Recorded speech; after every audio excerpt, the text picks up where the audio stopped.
Japan, a country where 1,000-year-old temples sit next to neon-drenched skyscrapers, where a single bowl of ramen can genuinely change your life, where vending machines sell everything from hot coffee to mystery eggs, and every single train arrives on time, down to the second. If you've been dreaming about your first trip to Japan but have no idea where to start, this is the video. 7 days, 4 cities, 0 fluff. We're building the perfect first-timer itinerary from the ground up so you can stop planning and start packing. Let's go.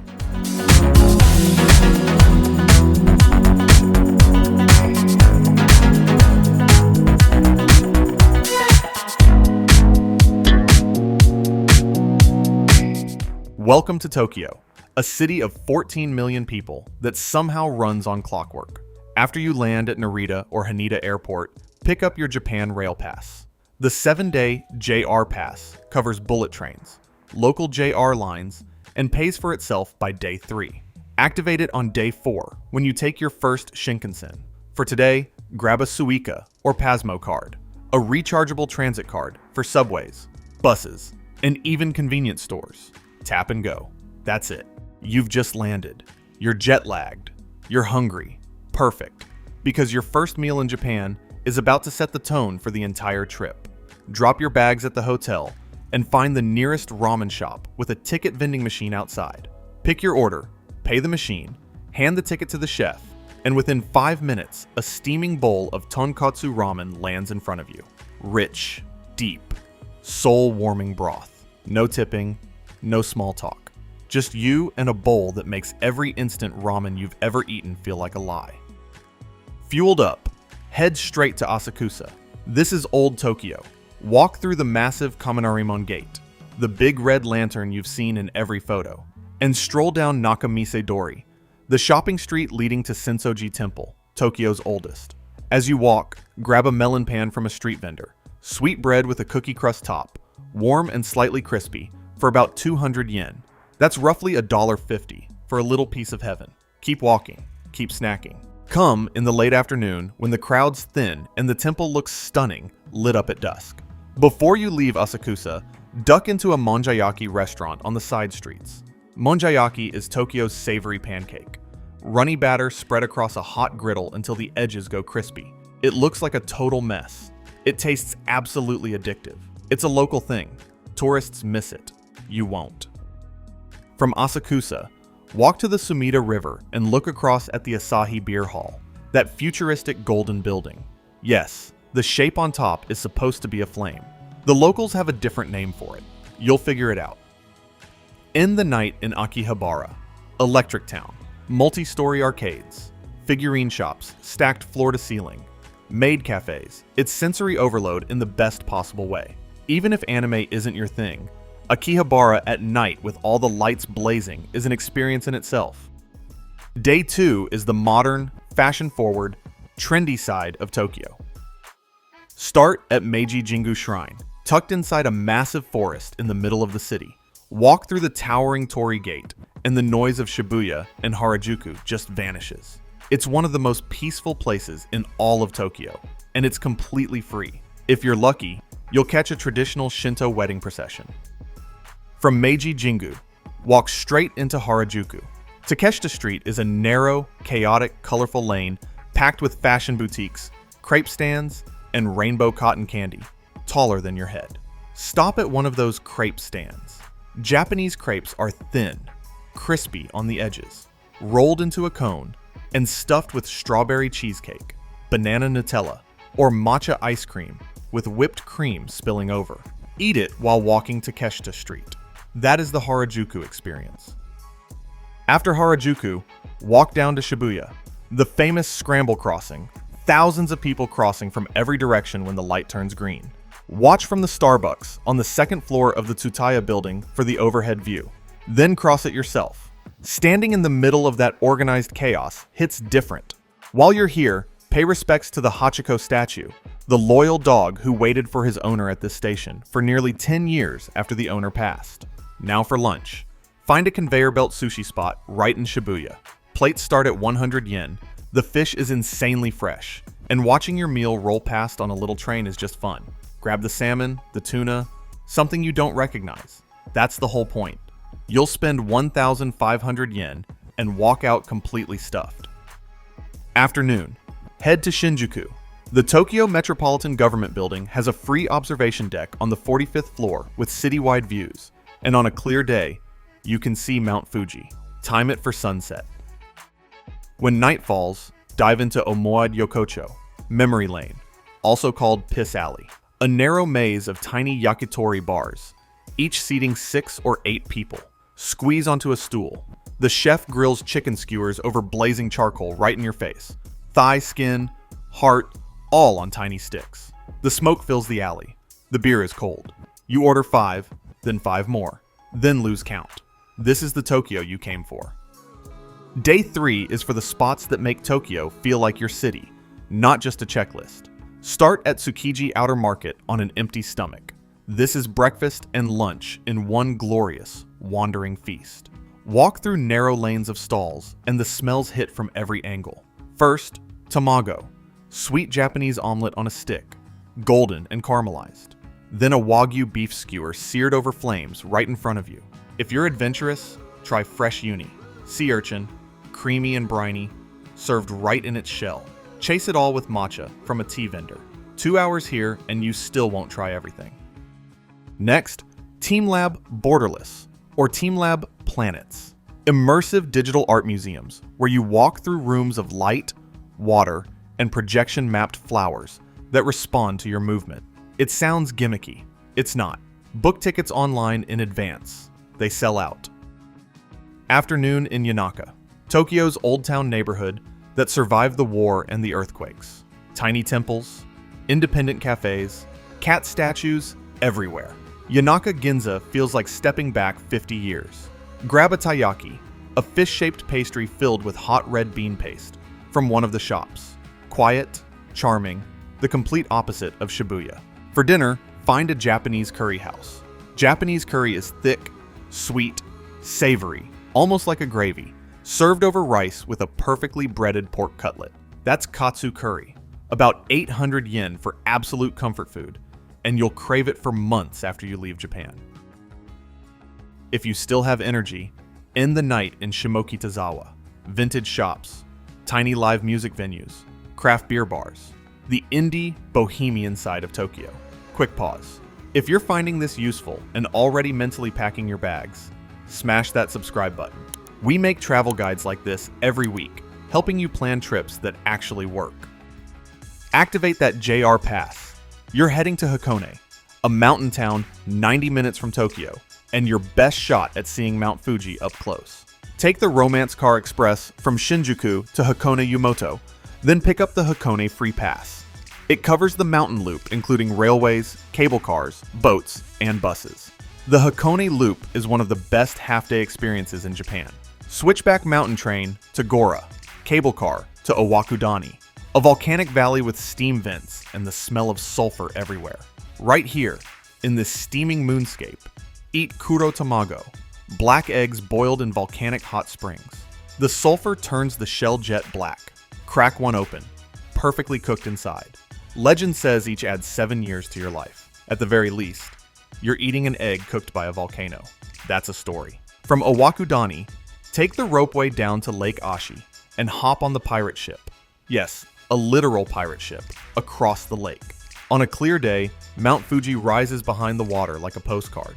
This is the shot. This is the wallpaper. Afternoon, treat yourself to an onsen, a Japanese hot spring bath. Hakone is famous for them. Some are public, some are private, and many ryokan, traditional Japanese inns, have them built in. Book a ryokan with a private open-air onsen. Soaking in hot mineral water while staring at the mountains is peak Japan. And if you're at a ryokan, you need to experience kaiseki dinner, a multi-course meal that's more art than food. Tiny, beautiful dishes arriving one after another. Seasonal sashimi, grilled fish, simmered vegetables, pickles, miso, rice. Each plate arranged like a painting.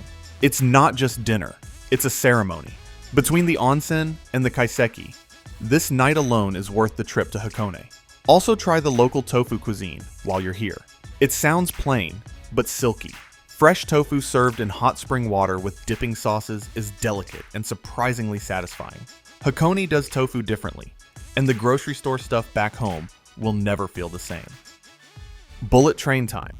Before you board, buy an ekiben, a beautifully packed station bento box. Open it on the train, watch Japan blur past at 300 kilometers per hour, and eat a perfectly arranged meal of rice, grilled salmon, and pickled vegetables from a wooden box. The ekiben alone is a reason to take the Shinkansen. Kyoto is where Japan's soul lives. Over 2,000 temples, 17 UNESCO World Heritage Sites, and geisha still walking the streets at dusk. Start at Fushimi Inari Shrine, thousands of orange torii gates winding up a mountain. Go at 6:30 a.m. to beat the crowds. You'll practically have it to yourself. After the hike, grab Inari sushi from stalls near the base. Sweet tofu pouches stuffed with seasoned rice, named after the shrine's fox deity. Cheap, filling, and eating them here feels almost sacred. Head to Higashiyama. Narrow stone lanes, wooden machiya townhouses, temples stacked on each other. Visit Kiyomizu-dera, the grand wooden temple perched on a hillside with panoramic views. Walk Ninenzaka and Sanenzaka lanes, and stop at a tea house for a matcha parfait. Layers of matcha ice cream, jelly, mochi, and red bean paste. Kyoto is the matcha capital, and these parfaits are works of art. Late afternoon, the Gion district, Kyoto's geisha quarter. Walk Hanami-Koji Street as lanterns come on. You might spot a maiko in full traditional dress. Be respectful. Don't block their path. Dinner. Find a small izakaya tucked into a Gion side street and order obanzai. Kyoto-style home cooking. Small seasonal dishes. Simple and beautiful. Simmered eggplant. Sesame tofu. Vinegared cucumber. Grilled mackerel. Each plate costs a few hundred yen. The sake is warm, and the room seats maybe 10 people. This is the kind of meal you'll remember longer than any Michelin restaurant. Also try udofu, tofu simmered in kombu broth. Sounds boring. It's not. The tofu in Kyoto is silky, almost creamy, and the simplicity lets you taste every nuance. Kyoto monks have been eating this for centuries. They were onto something. Early morning, Arashiyama Bamboo Grove. Towering stalks, light filtering through. By 10 a.m., it's a selfie stick traffic jam, so get there first. After the grove, grab warabi mochi from a nearby shop. Soft, jelly-like, dusted in roasted soybean flour. Subtle, nutty, completely addictive. Cross the Togetsuke Bridge. Visit the monkey park with wild macaques, and explore Tenryuji Temple's Zen garden. Then, Kinkakuji, the golden pavilion, covered in actual gold leaf, reflecting perfectly in its mirror pond. Afternoon, 45-minute train to Nara. Over 1,000 wild deer roam Nara Park, and they bow if you bow to them. Buy deer crackers for 200 yen and prepare to be swarmed. They're friendly, but they are persistent. Visit Tadaiji Temple, one of the largest bronze Buddhas in the world, inside one of the largest wooden structures on the planet. The building itself is staggering in scale, and walking through the entrance and seeing that massive Buddha for the first time is a jaw-drop moment. Before leaving, find kaki no hazushi, sushi wrapped in persimmon leaves, a local specialty. The leaf gives the fish a subtle sweet fragrance. Grab fresh mochi too, red bean, strawberry, or custard. You'll miss these when you're home. Final day, and we're ending with a bang. 15-minute express from Kyoto to Osaka. Japan's kitchen. This day is built around food. Every stop is a bite. Dotonbori first. Neon-lit canal street. Giant animated signs. The famous Running Man. The mechanical crab. A canal reflecting 1,000 colors. And food stalls as far as you can see. The smell hits before you see the first stall.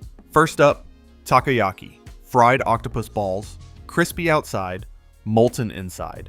Topped with sauce, mayo, and bonito flakes. You eat them from a paper tray with a toothpick, burning your mouth on the first one because you can't wait for it to cool down. Every stand has a line. Every line is worth it. Walk 50 meters. Okonomiyaki. The savory pancake. Osaka style. Cabbage, pork belly, noodles, egg, drenched in sauce, with bonito flakes dancing on top from the heat. Half meal, half performance. Then Shinsekai, Osaka's retro district. This is Kushikatsu territory. deep-fried skewers of pork, shrimp, lotus root, cheese. Golden rule: no double dipping in the communal sauce. Signs everywhere. They take it seriously. Visit Osaka Castle if you have time. The surrounding park is beautiful, and the top floor view is panoramic. Mid-afternoon, find Rikuro Ojisan, fluffy Japanese cheesecakes that come out of the oven wobbling like they're alive. Light, jiggly, barely sweet. Nothing like Western cheesecake. Eat it warm. Grab gyoza from a street stall, crispy bottom dumplings with juicy pork filling. And if your budget allows, close with yakiniku, grilled Wagyu beef on a tabletop grill. The marbling is insane. It melts like butter, and it's the perfect final meal of 7 days in Japan. Last evening, Dotonbori Canal, cold asahi, city lights on water, perfect ending. Rapid fire, cash is still king, carry yen, especially at temples, small restaurants, and markets. 7-Eleven, ATMs accept international cards, and they're everywhere. Convenience stores in Japan are incredible. 7-Eleven, Lawson, and Family Mart sell onigiri, egg sandwiches, fried chicken, and even decent wine. You will eat at a konbini at midnight after a long day, and you will not regret it. Get a pocket Wi-Fi or eSIM at the airport. You'll need data for navigation. Download Google Maps offline for each city. Learn 3 words. Sumimasen, excuse me. Arigato gozaimasu, thank you. And oishi, delicious. That last one makes every chef smile. Bow when someone bows to you. Take your shoes off when the floor changes to raised wood or tatami. Don't eat while walking. Find a spot and stand still. And don't tip. Anywhere. Ever. It's considered rude. That's 7 days in Japan. Packed, fast, and unforgettable. Subscribe to Go Vista. Drop a comment with which day you're most excited about, and we'll see you in the next one.